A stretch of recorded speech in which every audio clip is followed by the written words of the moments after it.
네, 피터 생각 들어보는 코너죠. 피터 생각. I am 피터. 임병도 대표 나와 계세요? 네, 안녕하세요. 아임피터 임명도입니다. 네, 안녕하세요. 아직 자제분들이 조금 어리시죠? 네, 막내가 이제 초등학교 3학년.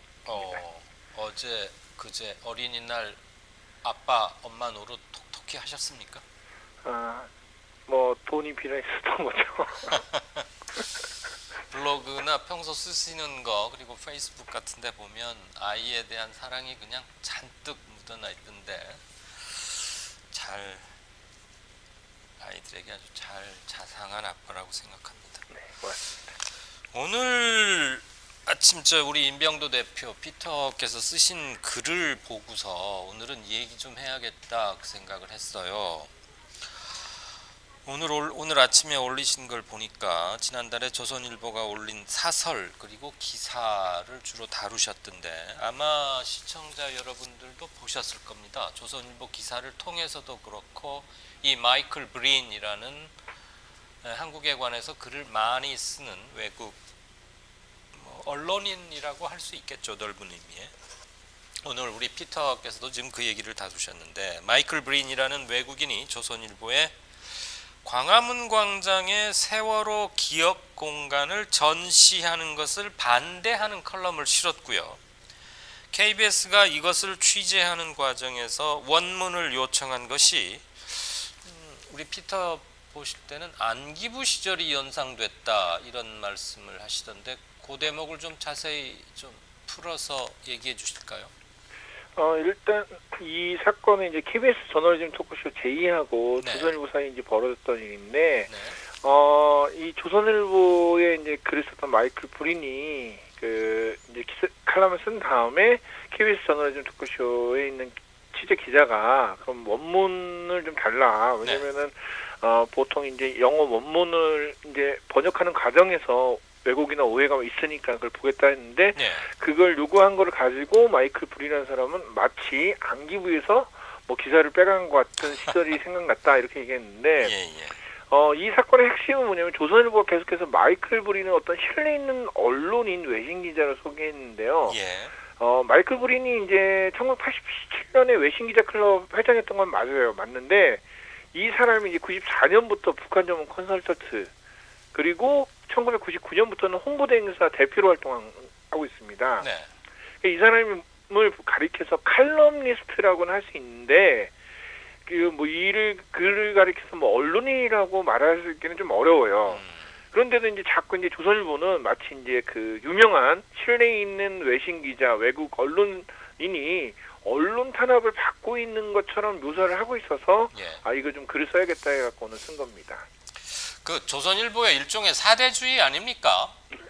그렇죠. 뭐 사대주의라고 보기보단 저는 이거를 일부러 왜곡하고 과장해서 이용하는 해석하는 것 같아요. 네, 마이클 브린을 이용해서. 네, 그렇죠.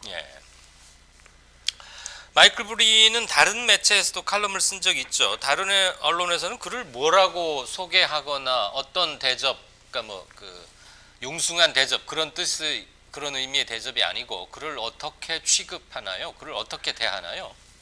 그 마이클 브린이 이제 이데일리에 예전 한 5, 6년 전에 이제 그 이데일리의 서울 인사이트라는 마이클 브린의 서울 인사이트라는 제목으로 이제 연속 칼럼을 쓴 적이 있어요. 당시 이데일리는 이제 그 사람 마이클 브린을 뭐라고 소개했냐면은 인사이트 커뮤니케이션스 컨설턴트 대표이사라고 소개했습니다. 그러니까 언론인이 아니라 이제 기업인. 실제로 네이버에 보면은 전 신문 기자고 그냥 지금은 기업인으로 소개를 하고 있는데 당시 이제 이데일리의 칼럼을 보면은 한글이 있고 밑에 영어 원문을 동시에 게재했어요. 그러니까 이 조선일보가 뭐 영어 원문 요청했다는 부분에 대해서 마치 안기부 운운하고 언론 탄압 이런 것처럼 얘기하는 건 좀 이해가 되지 않는 부분이고. 이 마이클 브린이라는 사람이 이제 아까 얘기했던 인사이트 커뮤니케이션 컨설턴트라는 회사의 대표인데 이 회사가 어디냐면 외환은행 헐값 매각 의혹을 받던 론스타 기억도 하실 거예요. 아마 이 론스타의 홍보대행사였어요. 그리고 마이클 브린이 2006년에 이 이데일리 칼럼에 론스타인 유리한 입장을 한 3회 정도 게재한 적이 있거든요. 이게 뭐냐면은 이 사람을 자꾸 언론인이라고 하는데 저는 이게 이 사람이 언론인이 될 수 없다는 얘기가 네. 과거에는 기자가 맞지만 지금은 언론인이라면은 자기 클라이언트를 칼럼에다가 막 뭐 유리한 입장을 하는 거 이거는 언론인이 아니죠. 그렇죠. 그런데도 이제 자꾸 조선일보는 뭐 37년째 한국 사회를 지켜온 언론인 막 이렇게 좀 과대 해석하고 포장해주는 이런 부분들이 좀 제가 볼 때 좀 웃긴 것 같다고 생각됩니다. 초반부에 기자 역할, 기자 노릇을 잠시 한 것은 맞는데 그 이후로는 에이전트 또는 대리인, 홍보 컨설턴트 이런 걸 주업으로 하고 있는 한국에 대해서 사정이 비교적 밝은 축에 드는 외국인이고, 그 다음에 이데일리에 썼던 컬럼의 내용은 지금 우리 피터께서 매섭게 꼬집어 주셨습니다만, 외국인이 자국 언어로 쓴 컬럼을 누군가가 번역해서 실었잖아요. 네, 그렇죠. 그렇다면 영어 원문, 아무튼 그 외국인이 최초로 쓴 언어의 원문과 한국어로 누군가가 옮겼을 것을 함께 게재하는 게, 신문지상에는 분량 때문에 그렇게 하기가 힘들다면 온라인 사이트 홈페이지에는 당연히 외국어로 된 원문을 함께 게재를 해서 번역은 맞게 돼 있는지, 번역 과정에서 윤문이나 의도적인 오역 이런 건 없었는지를 독자들로 하여금 검증할 수 있게 하는 것, 그게 너무 당연한 건데, 이데일리에게는 좀 미안한 얘기지만 이데일리조차도 하는 일을 조선일보는 안 하고 있다가 뭐 안기부 운운하면서 턱없는 뭐가 있는 것처럼 얘기를 꾸려가고 있는 거군요. 자, 오늘자 조선일보 보니까 김대중 전 대통령 말고 조선일보 주필을 지낸 김대중 고문이 문재인 정권 심판 11달 남았다라는 제목의 칼럼을 썼더라고요. 그 언론인이 그렇게 대놓고 이런 얘기를 하는 것, 선거 개입하는 것, 어디까지 허용해 줄 수 있는 겁니까? 이게 이제 그 발단에, 그러니까 김대중 고문이 그 문재인 정권을 심판해야 된다고 이 근거가 너무 희박해요. 그러니까 뭐냐면은 5월 2일 날 문재인 대통령이 사회 언론들을 초청해서 간담회를 가졌거든요. 예. 그때 이제 문재인 대통령이 그 뭐 모두 발언에서 적폐수사 그만하는 얘기가 있는데, 뭐 국정농단이나 사법농단은 반헌법적이라서 타협하기가 쉽지 않다. 네. 이거는 뭐 대통령이 당연히 할 수 있는 말인데, 이제 김대중 고문이 이 말을 가지고 문재인 정부 심판해야 된다고 주장을 하는 거죠. 예. 또 이제 김대중 고문이 이제 사설에서 뭐라고 했냐면은 자유한국당이 이제 불법적인 국회 점검 이런 행위에 대해서 독선과 오만에 맞서는 효율적인 길은 논리보다 유탄일 경우도 있다. 그러니까 완전히 불법을 극찬한 거예요. 이게 뭐냐면은 이 대통령은 헌법을 소위할 의무가 있는 거 같지 않습니까? 예. 박근혜 씨가 탄핵을 받았던 가장 큰 이유는 반헌법적인 행위를 했기 때문이거든요. 네. 그래서 이 어떤 반헌법적인 행위인 어떤 국정농단이나 사법농단 범죄에 대해서 타협하지 않겠다고 이 대통령의 발언이 왜 문재인 심판의 근거가 되는지 좀 상적으로 이해가 되지 않는 부분이고, 네. 이 조선일보가 마이클 브린이 뭐 언론인이며 KBS가 그를 취재한 게 입에 재갈을 물리겠다는 홍위병이라고 했는데, 오히려 전 김대중 고문의 칼럼을 보면은 이 조선일보가 홍위병처럼 어떤 선동 뭐 이런 걸 하고 있는데, 조선일보 보도를 보면은 며칠 전에 김무성 전 대표가 청와대를 폭파하는 말과 별로 다를 바가 없어요. 이 방송 때마다 얘기했지만 이 조중동의 이런 프레임은 예.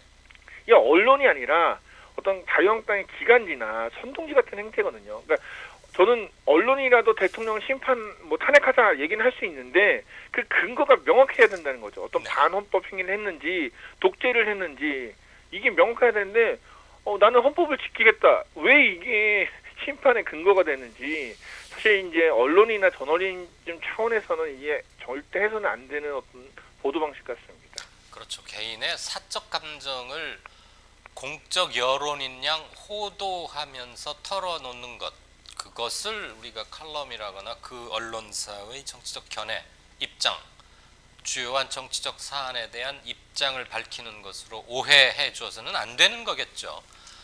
특정 정치인에 대한 지지 여부나 큰 선거에서의 메인 이슈에 대한 자신들의 입장을 밝히는 것은 충분히 할 수 있고, 오히려 그렇게 하자라는 게 선거 때문에 나오는 것이긴 하지만 조선일보 김대중 고문이 며칠 전 대통령의 원로와의 대화에서 한 발언의 일부를 거두절미하고 자기 입맛대로 재단하고 재해석해서 문재인 정권 심판할 날이 11달밖에 남지 않았다.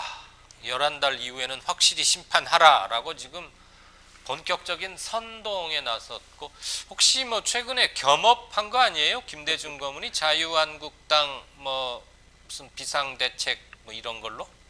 뭐 아마 나중에 이제 뭐 조선일보 은퇴하면은 뭐 강의나 강연 이렇게 나오겠죠. 예. 그 김무성 씨도 뭐 그 참 다이너마이트 어쩌고 저쩌고. 김무성 좀 가면 갈수록 나이가 먹을수록 더 이렇게 이상해지는 것 같아요. 그러게요. 그 정신이 좀 이런 말 하면 안 되죠 또. 알겠습니다. 뭐 조중동은 어떤 잘못을 하고 있는지, 그리고 어떤 논리적 비약과 견강부회를 하고 있는지 차원에서라도 일단은 뭐 보긴 봐야죠. 네, 피터 생각 통해서 조선일보의 터무니없는 얘기들 짚어봤습니다. 고맙습니다. 네, 고맙습니다. 네.